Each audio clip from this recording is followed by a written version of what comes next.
This episode is brought to you by the Museum of the Rockies and its new Becoming Jane touring exhibit, celebrating Dr. Jane Goodall's life and work. Explore her early years and immerse yourself in her groundbreaking chimpanzee research, now through January 18th. Learn more at museumoftherockies.org.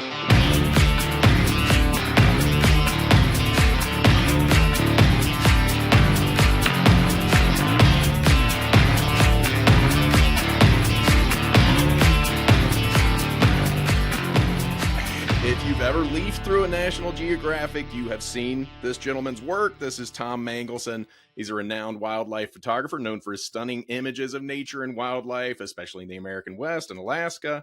Thank you so much for being here, Tom. We're going to talk about your good friend Jane Goodall today, and I'm sorry for the occasion. Thank you. Appreciate it. Jane recently passed, but like her, Tom is committed to wildlife preservation through both his work and philanthropy. Tom, you were a hunter before you became a photographer. Tell me the experience that sent you on the new path.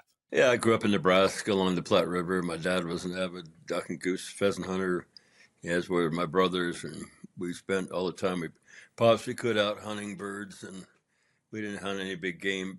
And after about, I learned a lot about what I do now, patience, and the same thing with photography, but I learned patience, how to make decoys, how to build blinds, how to watch wildlife, how to figure out the behavior of wildlife and where they might go, and learn how to call ducks and geese. And actually was the world's goose calling champion when I was 19. And I was also that in and I was 21. So I was the earliest person to win that, and that's my sort of claim to fame. But I did get $1,000 bond out of each of those. It took me to Europe for the summer, which really changed my life, actually. So it's sort of sounds sort of goofy, but it's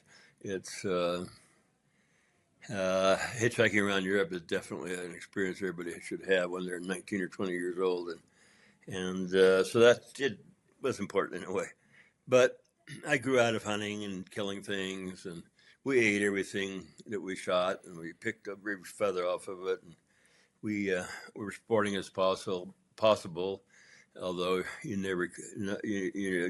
a gun against a bird is not exactly sporting, but I like, people like to, but we didn't shoot things that, 80 yards away that you might wound something instead of having a clean kill in that. So I guess but we did eat it. It was an important part of our diet in a way when I had 3 brothers and family. But by the time I was about 25, I suppose, I was taking pictures. I met a professor named Paul Johnsgaard, who was the world's authority on ducks, geese, and swans.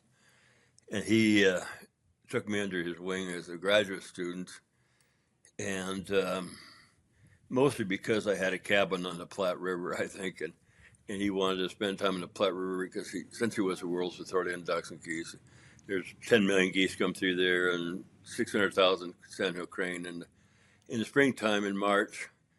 And but although he used me for the cabin, we became the best friends over 50 years. He just died a couple of years ago after he wrote his 106th book, probably the most published naturalist ever. But I learned a lot from him. He was just a genius writer. He was an artist. I was his assistant in the field a number of times. We crossed the country looking for ducks and things. But he taught me a lot, and I just phased out hunting with a gun and started hunting with a camera. It's that simple. Still a shooter. Yeah, still a shooter, yeah.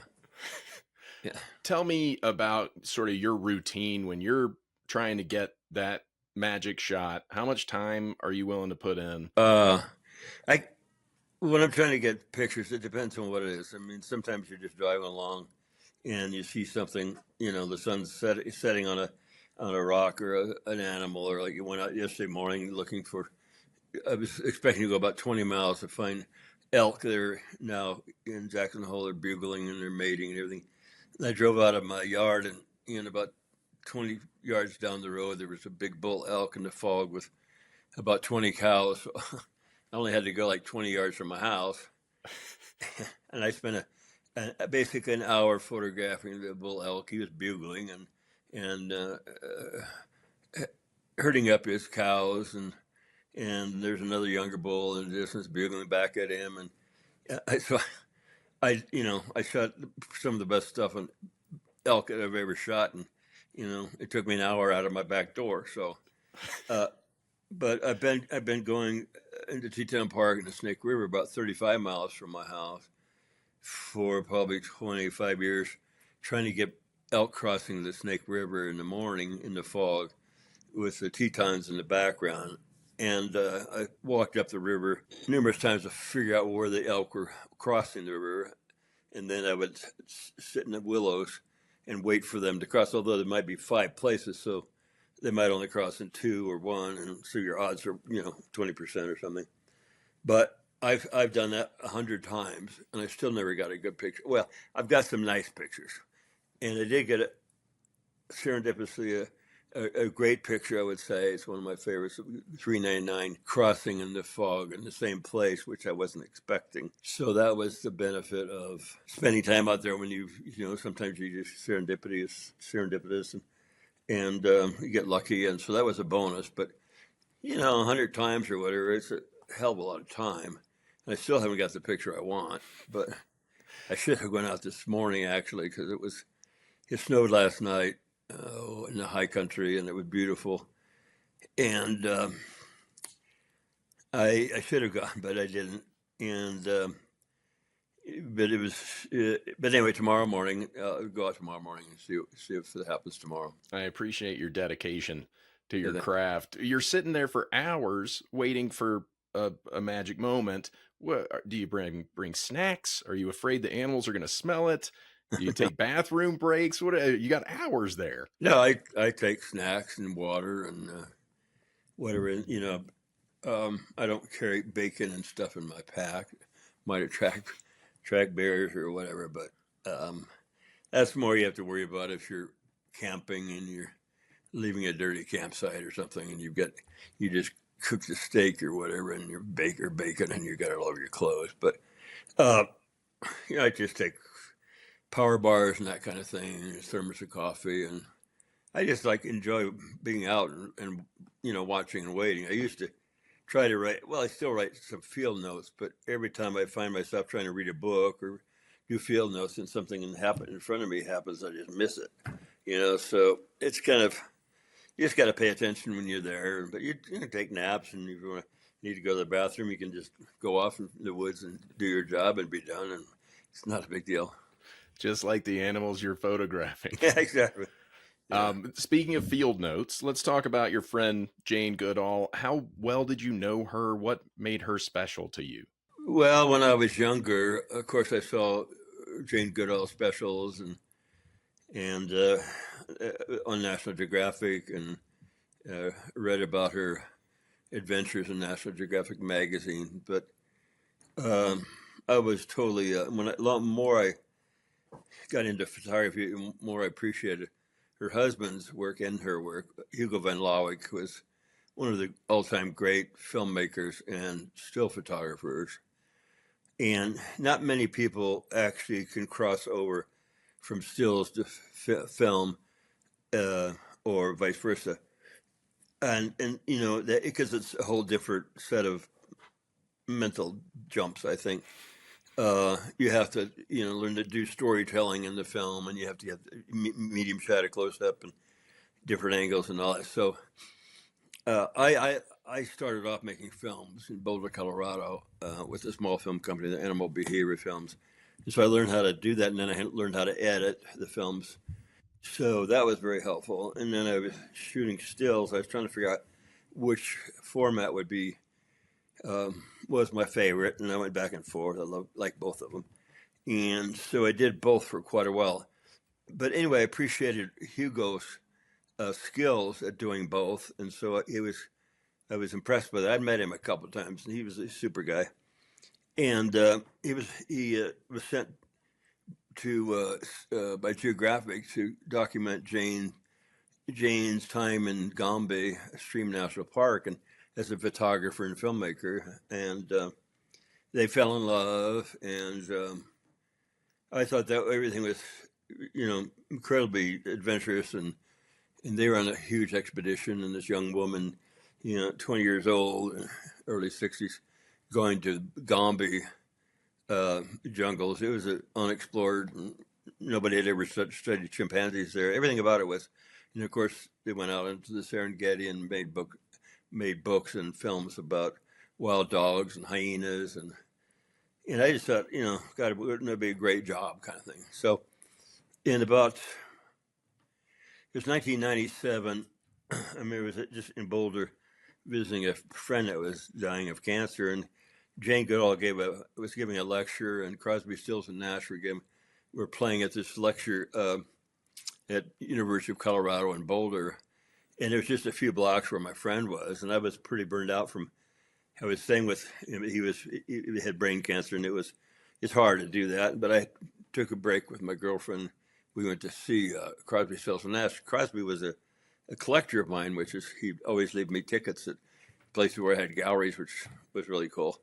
Most of the time I didn't get to use them because I wasn't there at the time.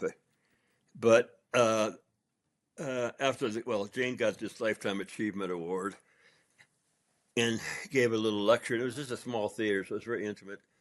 And my girlfriend went up to Crosby and asked after he was picking up his gear, she said, "Why don't you go up and introduce yourself? He buys your pictures." I said, "No, And she went up. She went up to him and said, "That's Tom Mangelsen." I was sitting there. Everybody left. And he said, "Well, tell him to come up there. We're going to go to the dean's office or the dean's house to have some cocktails, and tell him to come along with us." So I walked up with him. It was, that's pretty cool to meet him, of course. And he introduced me to Jane, and I said the same, kind of dumb thing I guess things that Jane had heard a million times, like, "Hi, Jane, really nice to meet you. I really appreciate your work, and keep up the good job," or something. and I was so nervous, that's about all I said. And, there's people that wait in line to meet her. And so 2 years later, she came to Jackson, and she was staying with a couple, a friend of mine who had a ranch and a cabin that they had met her before and invited her to stay with them.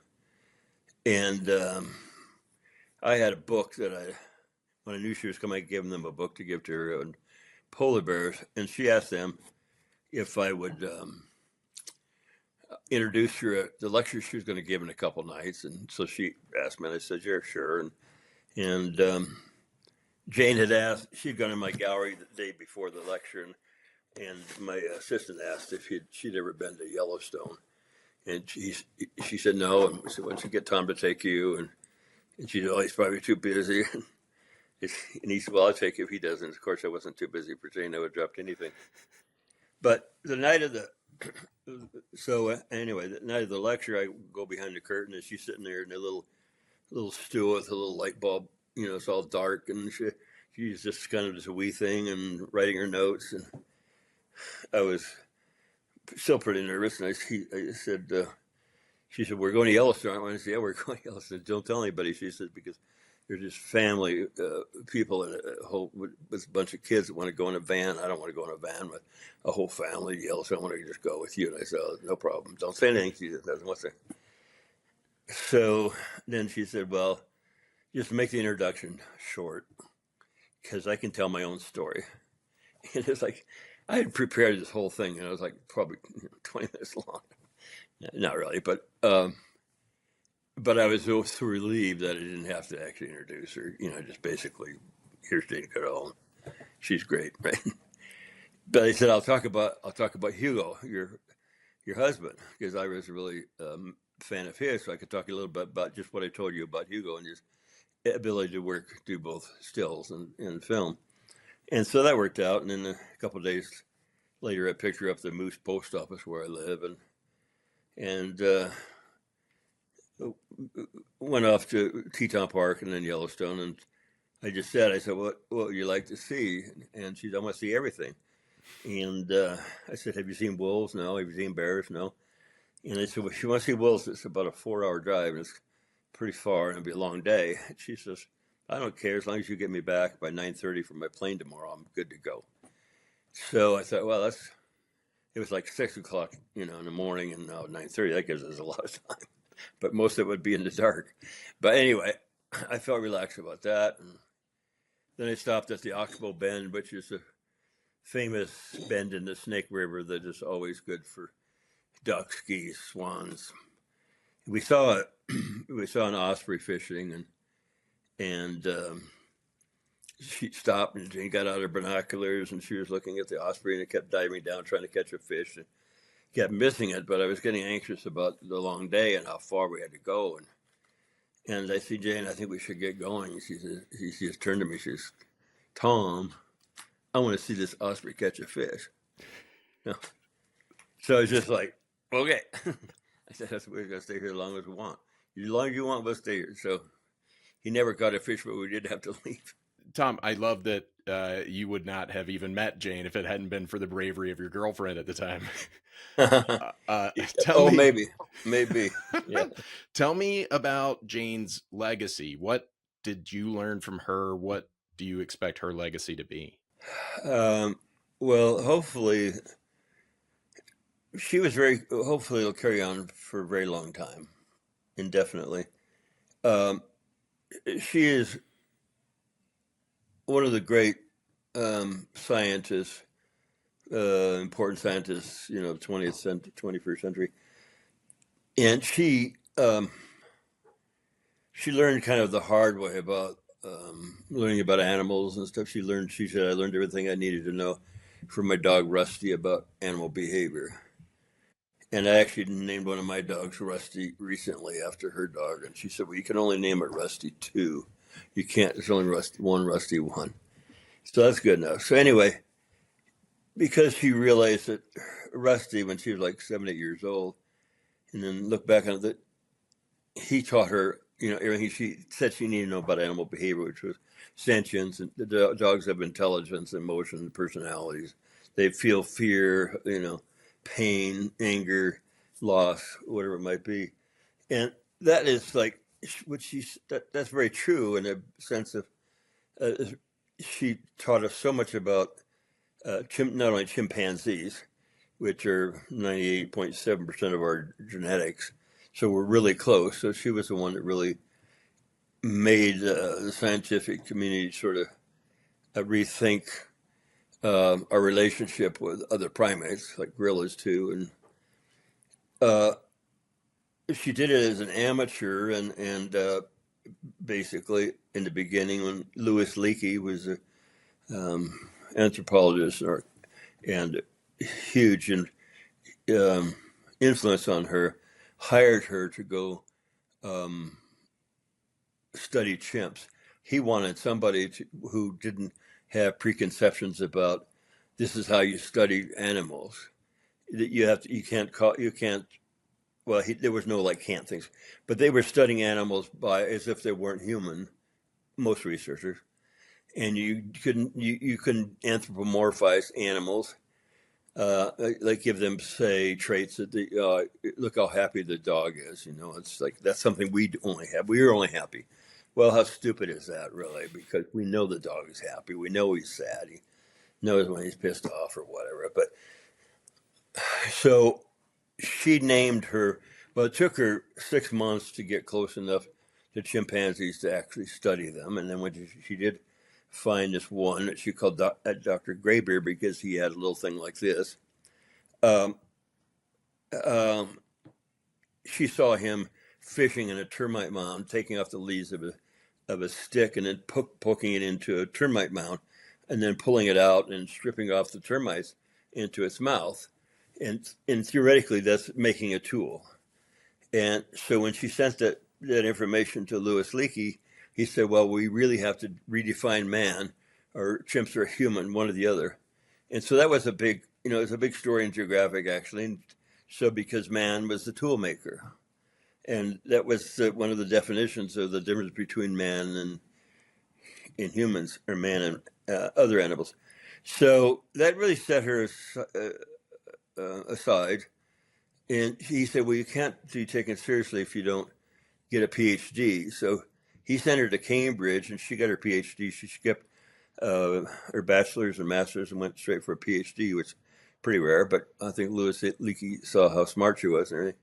And she got her PhD in 5 years and then went back to study chimpanzees. And so that study's still going on. It's 60 years on now, and one of the longest research efforts ever done is going on now. But I realized, well, anyway, she did that, and she realized that she had to do something to save chimps in Gombe National Park. It's called Gombe Stream National Park now, but she wanted to stop the trade in medical experiments on chimps in labs in North America and places because they were just in small cages, were treated horrible, and she realized that they were so close to us that what kind of suffering would they be doing, what kind of feelings would they have, and what kind of depression and everything that we have that they would have. So she actually talked some of these researchers out of using chimps for research, medical research that would maybe help us, but it wasn't really worth it in the long term for the trauma and the horrific conditions that these animals were in. And then she went from that to lecturing about chimpanzees and lecturing about the earth and lecturing about, saving the earth and what we could do. Every one of us could every day we could do something to help save the earth. So she got off on a different tangent, but never forgot her chimps. But I spent after the day in Yellowstone, we had a picnic, and she asked me about, asked me where I was from, and I'd been studying filming cougars for the film I wanted to do, and she said, Tom, this is the first time I remember right now about my first animal that I loved was a puma, the same animal. And she said, I wonder where that book is. And so I started to film her because that was a great thing. Jane Goodall saying something about this is my first animal I've ever loved. I mean, that's pretty good for a film, right? So she said, well, let's wait, Tom, till the sun is too bright right now, and it's noon, and let's shoot it later, because she had been filmed so many times that she knew that this is a shitty light. So I said, okay, and we did it later. And she just walked through the woods with her binoculars and walked up the river. And I told her the elevator speech about pumas, and she related them to chimps and their parenting and offspring and dependence of young and stuff. And then she asked me she knew it was from Nebraska, and she said, what about this crane migration in Nebraska? And you know anything about that? And I said, yeah, you actually did 3 films on cranes, one on sandhill cranes for BBC and PBS, and one on whooping cranes for National Geographic called Flight of the Whooping Crane. And I said, that film actually was running against your film, My Life with Chimpanzees, for an Emmy Award in 1981. How ridiculous is that? Of course, her film won, But so I said, what are you doing in March? She said, well, I'm coming to Nebraska with you to see the cranes. And I said, great. So she came to Nebraska and came to the cabin, and she's coming like for 20 years. Every year she comes to Nebraska to see the cranes. And because of all that, we've become, really close friends. And she's introduced me to a lot of people. She brought Dave Matthews 3 times. She met him at a concert. He didn't know him about birds, but she said, you think we should invite Dave Matthews to the cabin to see the crane migration? I said, yeah, sure, But he was just the greatest guy on earth. I mean, just a super guy. And we had a lot of fun, drank a lot of wine and some whiskey. Jane always likes whiskey at night, especially, and as a nightcap. And so I was so fortunate to meet so many people through her, but learned so much.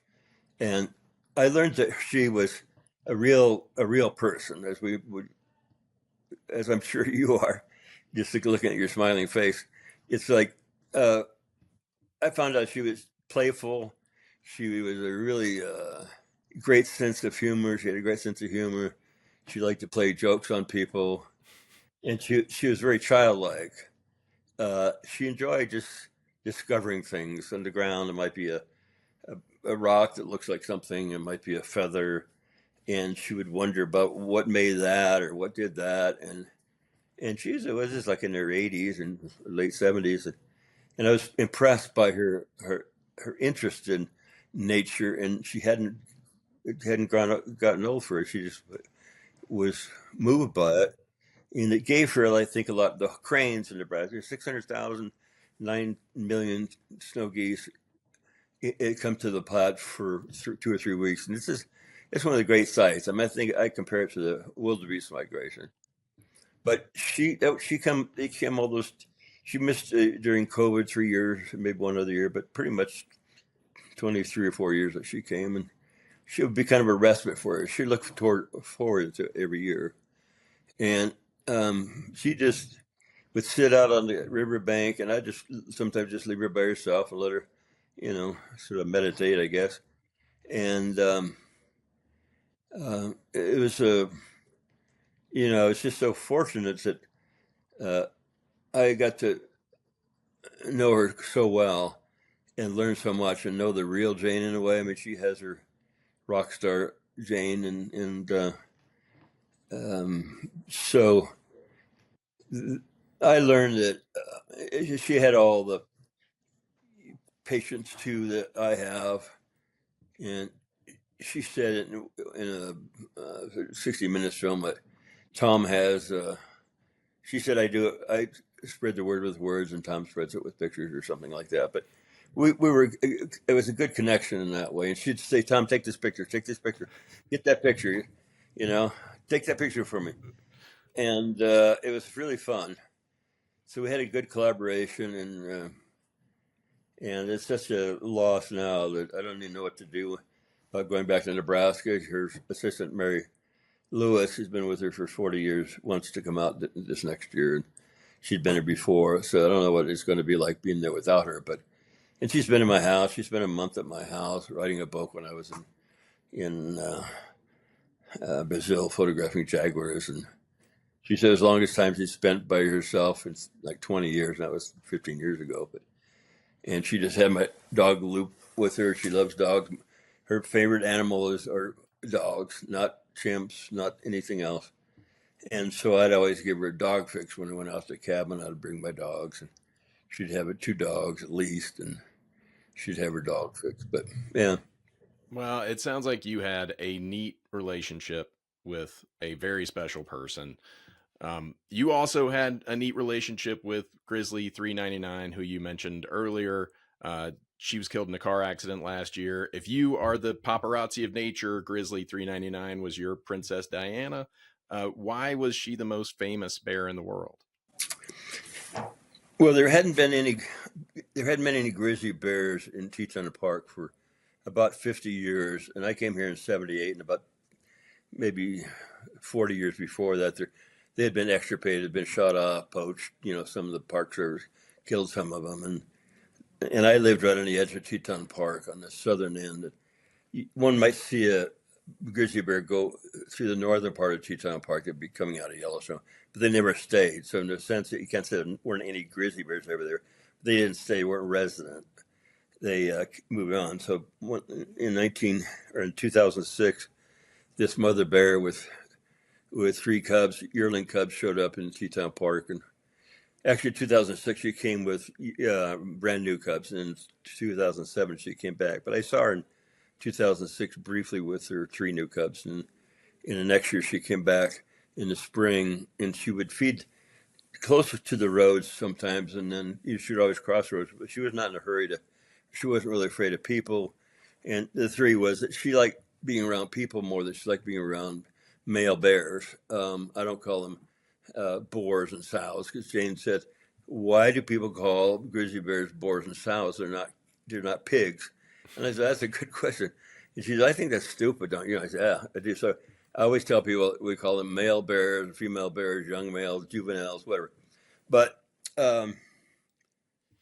Jane loved the bears. So anyway, about the 399, she would hang around the bros a lot, and then more and more people would see her, and she was a really nice looking bear in the sense of formation and coloration. She had kind of a blonde stripe on her saddle and her back, and so she was identifiable.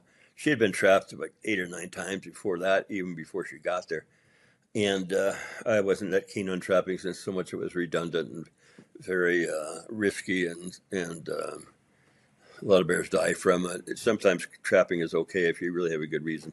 But I started following her every day for months in the springtime and then in the fall, and she'd go into hibernation, and sometimes as late as January.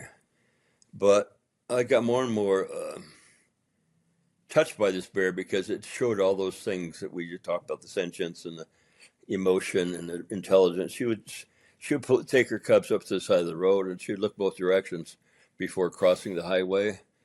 And she was like a, you know, street dog in New York. You can survive. Smart. She learned it, and she would swim. I saw her swim this Pilgrim Creek, which is her main area, with 4 brand new cubs, and it was springtime, and the river was raging, and the cubs didn't want to go across. She could go across easily, but she had to swim. And these guys were only about like a little puppy, and 2 of them were brave, and they jumped in, and she waited for them. They made it, and the next one jumped in, and the 4th one wouldn't go. It jumped in, and it got swept down the river, and it was bobbing along. I thought, oh shit! And she ran down the river and drug it out of the river. Just obviously she can count to 4, and she could see it. I mean, I could barely see it; just looked like a little log or something. And one of her, she had a single cub one year called Snowy, and again we were after Jane and other we would nickname bears we could before the Fish and Wildlife Service who were put these collars and tags on them. We didn't like number 399 was stuck with that, and Jane always said you need to come up with a better name. 399 doesn't make sense anyway. So she had only a single cub that was really blonde and whitish in the face, so it got nicknamed Snowy. And it got hit by a car when she was crossing the road at night at dusk, and it was a hit and run driver, and she and 399 went out in the middle of the road in the yellow line and picked up Snowy in her mouth and took her over to a tree about 50 yards away and laid her down. And they just ran up and down the highway bawling like crazy and foaming at the mouth. And finally the sun came up and the traffic started picking up, and the park had to haze her off the road lest she get hit too. And I see her, and then her offspring 610, which is one of the first 3 cubs she had, is live now. She's like 18, and she has her own cubs. But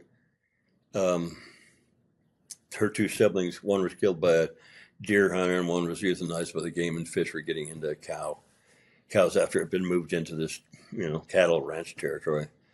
But so there's a lot of stuff going on. She had 18 offspring. They probably had 18 offspring, but only about maybe less than half of all those are still alive. So there's a lot of drama, a lot of realized how difficult it was. I mean, people aren't really fond of grizzly bears in most places. So the further you get south or anywhere in Wyoming, Jackson is pretty understanding of wildlife and more liberal and a little less interested in killing wolves and bears and that kind of stuff. So I thought the behavior she showed and nursing and playing with the cubs. I mean, like Snowy, she played a lot with Snowy because it was only a single cub, and I think she did that because she didn't have any siblings, so her mother played with her. And I think that's important because you think about how important play is to us, to humans. I think it's again, it's really sentient behaviors, and we have to get rid of this bullshit that they're getting. They're mean, big tooth animals that can kill you. They can kill you, that's for sure. But they're not interested in it unless you're threatening their kids, or you're threatening their food source, or you surprise them, and they don't know what to do. But they're not out there being man killers. They really want to live just like us. So I think that's my goal, and I know that was Jane's goal, just to give people more information and recognition that these are really incredible beasts that should be on the landscape because it makes it whole and makes it more wild and more fun. Sounds like Grizzly 399 was a great mom. She was a great mom and dad. Yeah.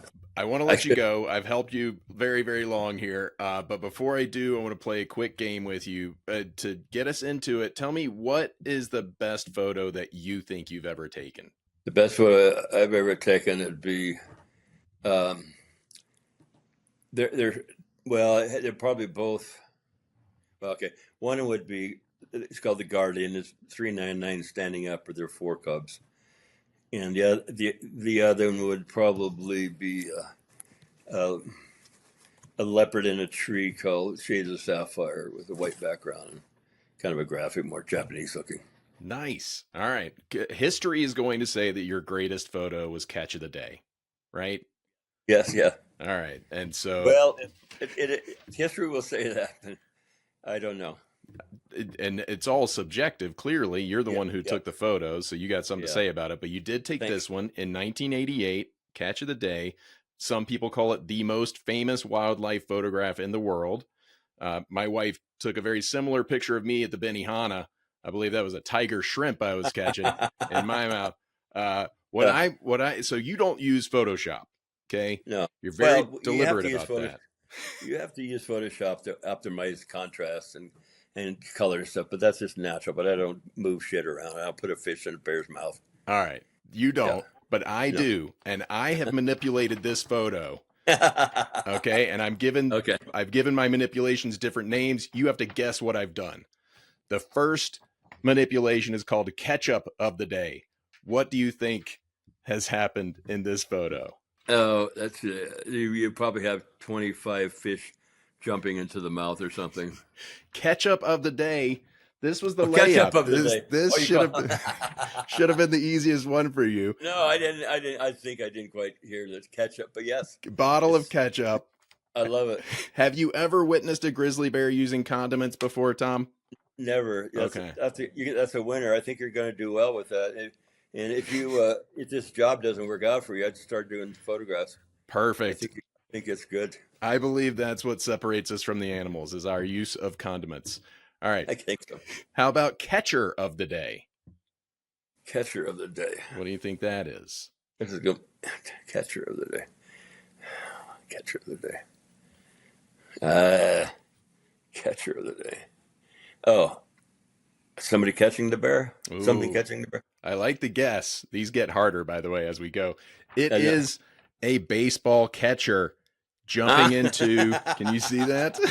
Yeah, I got That it. is Jorge Posada from the New York Yankees. That is great. Tragic. I'm told they found pinstripes in the bear's scat for weeks after that. Always slide feet first, kids. It's That's safer. perfect. All right. How about kitsch of the day, Tom? Kitsch of the day. These are getting harder, aren't Yeah. they? Oh, this one's the hardest one by far. Kitsch. Okay, I give up. Kitsch of the day is Hummel figurine of Michael Jackson and Bubbles the chimp in clown makeup. A Hummel figurine. It's very hard to see. I'm sorry. I can get it. Yeah. Yeah. Fellow chimp enthusiast Michael Jackson. Did Jane Yes, he ever was. cross paths with Bubbles? Do you know? Uh, Jane became good friends with Michael Jackson. And here's a quick story. We went to Marlon Brando's house about 10 years ago, and he wanted to interview Jane because his last filmmaking stuff that he said he was going to do was he was going to interview Michael Jackson, Jane Goodall, and Elizabeth Taylor. Elizabeth Taylor and Michael Jackson were good friends, but he loved Jane. He had met her before, and she was the last one to be interviewed by him on his back deck of those three. And I don't know what happened to that film. We went in his house and he brought out a table, or his helper did, of champagne and food and stuff. Then he went out in the garden and interviewed Jane. And they interviewed for about an hour, and then Jane and Mary, her sister, had to catch a plane, which I drove them to the airport.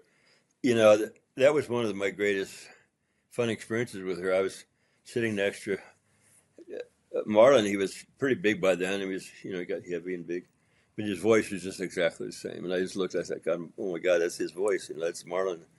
And he didn't want us to leave. He loved us being there, and he said, "Why don't you just stay for a while?" He was lonely, I think, and it was sad. And when we left, we took a few pictures of it. Just Mary and I both had a little,